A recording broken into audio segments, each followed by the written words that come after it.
ఏడాదిగా ప్రయత్నించిన సంతానం కలగలేదా? Noah IVF లో ఉచితంగా సంప్రదించండి. వెల్కమ్ టు విధ్వంసం ఫైల్స్. ఆలపాటి సురేష్ కుమార్ రాసిన విధ్వంసం పుస్తకం నుంచి ఈ వీడియోలాగా. రాష్ట్రంలో వైసీపీ పాలన మొదలైన తర్వాత ముఖ్యమంత్రి జగన్ వ్యక్తిగత ప్రతిష్టను ఇడుముడింపజేయటం చుట్టూ తానే అది పరిభ్రమించింది. ఆ పాలనకు మరో ధ్యేయం లేదని అనటం కాస్త అతిశయోక్తిలాగా కనపడుతున్నా అదే పచ్చి నిజం. తాయిలాలు పంచటం, దానికి ప్రచారం చేసుకోవటం ప్రభుత్వ ప్రధాన వ్యాపకంగా మారింది. పార్టీలో 1 నుంచి 10 వరకు తానే అయ్యి జగన్కు పేరు తీసుకురావటం, తద్వారా వచ్చే ఎన్నికల్లో ఓట్లు రాబట్టుకోవటం కోసమే ఇదంతా అని మనం అర్థం చేసుకోవచ్చు. పొరపాటున మనం అలా అనుకోవటం ఎక్కడ మానేస్తామో అని ప్రభుత్వం ఎప్పటికప్పుడు గుర్తు చేస్తూ ఉంటుంది. జగన్ కూడా బటన్ నొక్కినప్పుడల్లా హెచ్చరిస్తూ ఉంటారు. మీకు మంచి జరిగిందంటే మీ బిడ్డను ఆశీర్వదించండి అంటూ మీ బిడ్డ అని పదే పదే చెబుతూ ఉంటారు. జగన్ బటన్ నొక్కిన ప్రతిసారి ఆ రోజు ఉదయం సాక్షి దినపత్రికలో మరికొన్ని పత్రికల్లో ఫుల్ పేజీ ప్రకటన వస్తుంది. ఆ ప్రకటన ఉద్దేశం జగన్కు ప్రచారమే. అందులో చేతులు కట్టుకొని కూర్చుని చిరునవ్వులు చిందిస్తున్న జగన్ చిత్రం పక్కన రాసిన మాటలు ఆయా పథకాల అమలు వెనుకున్న ఉద్దేశాన్ని నేరుగానే చెబుతాయి. ప్రజాధనం వెచ్చించి ఇచ్చిన ఆ ప్రకటనలో గత ప్రభుత్వాన్ని నిందించటం, జగన్ గొప్పతనాన్ని వితరణను శ్లాఘించడం కనపడుతుంది. రకరకాలుగా పన్నులు వేసి పరోక్షంగా కూడా రకరకాలుగా ప్రజల నుంచి వసూలు చేసిన డబ్బులో కొంత భాగాన్ని ఉచితాల పేరుతో మళ్ళీ అదే ప్రజలకు పంచటాన్ని జగన్ గొప్ప మనసు కింద చిత్రించడం దీని లక్ష్యం. జగన్ బటన్ నొక్కుతున్నది ఎవరి డబ్బులతో అన్న చిన్న ప్రశ్న మీరు వేసుకోండి. ఏమని సమాధానం వచ్చింది?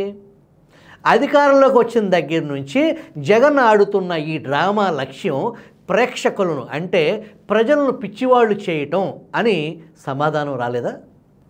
అర్హత ఉండి వివిధ పథకాల కింద లబ్ధికి ఎంపిక కాలేకపోయిన వారికి మరో ఛాన్స్ అంటూ జగన్ బటన్ నొక్కిన సందర్భంగా ఇచ్చిన జాకెట్ అడ్వర్టైజ్మెంట్ మొదటి పేజీ ముందు ఉండే ఫుల్ పేజ్, దాంట్లో ఏం రాశారో చూడండి.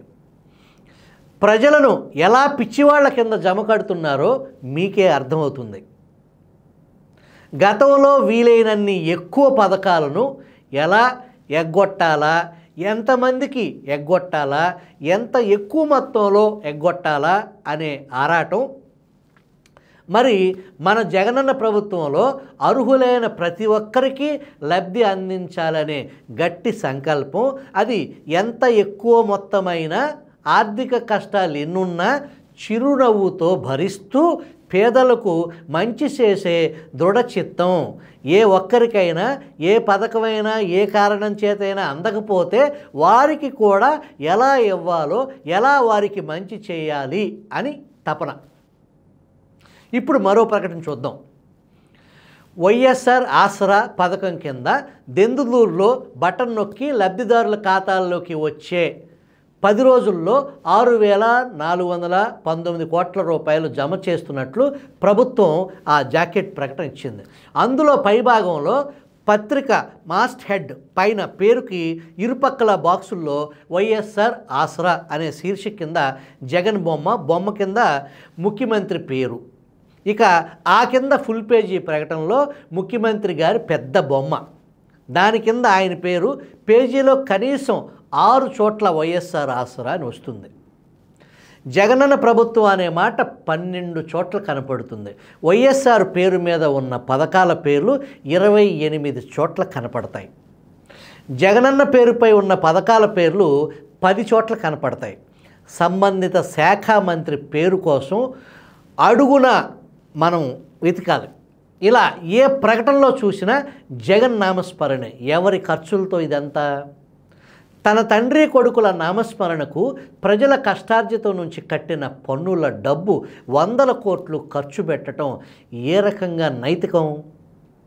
ఆ డబ్బులో సింహ భాగం వెళ్ళేది మళ్ళీ ఆ కుమారుడి మీడియా కంపెనీకే. ప్రజలను ఎంత తెలివిగా దోపిడీ చేస్తున్నారో చూడండి. పేరుకు పేరు, డబ్బుకు డబ్బు. ప్రజల డబ్బుతో ప్రజలను పిచ్చివాళ్ళు చేయటం, క్రమం తప్పకుండా వచ్చే ఈ ప్రకటనలు చూస్తుంటే మనలో ఒక విధమైన ఏవగింపు కలుగుతుందనే భావన కలగదా? ఈ మధ్య ప్రభుత్వ రంగ సంస్థలు కూడా జగన్ భజన మొదలుపెట్టాయి. జగన్ పాలనను 4 ఏళ్లు నిండిన సందర్భంగా ప్రభుత్వ రంగ సంస్థల నుంచి 2 ఫుల్ పేజీల యాడ్, 5 అర పేజీల ప్రకటనలు సాక్షి పత్రికకు వచ్చాయి. ప్రభుత్వానికి ప్రభుత్వమే అభినందనలు చెప్పడం అన్నమాట. ఆ క్రమంలో ముఖ్యమంత్రి పత్రికకు ప్రజల సొమ్ము కోట్లలో చెల్లించటం, దీనిని అనైతికం అనక మరేమంటాం? వాటిల్లో మద్యం వ్యాపారం చేసే బేవరేజెస్ కార్పొరేషన్ ఇచ్చిన ఫుల్ పేజీ ప్రకటనలో ఏం రాశారో చూడండి.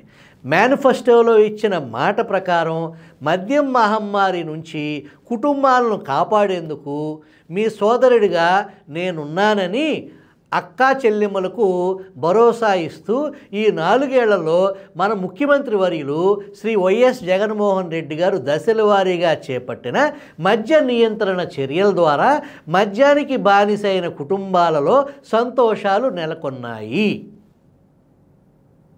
దీనిపై ఇంకా కామెంట్ అవసరమా?